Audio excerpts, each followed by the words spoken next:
చూడండి, ఈరోజు దళితులు వారి బట్టలు వేసుకొని వాళ్ళ పిల్లలు ఉన్నత చదువుకున్నారంటే డాక్టర్ బిఆర్ అంబేద్కర్ గారు మాత్రమే.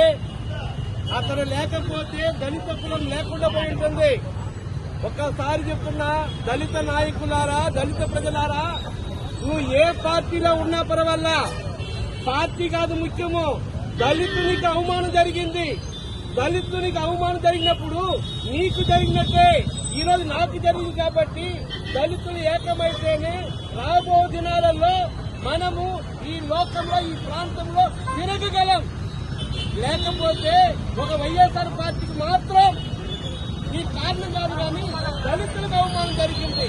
ఈరోజు చెప్పాలనుకుంటే, ఈరోజు టీడీపీ నాయకులు విజయవాడ ప్రాంతంలో మాజీ ముఖ్యమంత్రి జగన్మోహన్ రెడ్డి గారి యొక్క శిలాఫలకాన్ని బదలుకొడతా ఉంటే, ఇదివరకు మాజీ ముఖ్యమంత్రులు, మాజీ ఎమ్మెల్యేలు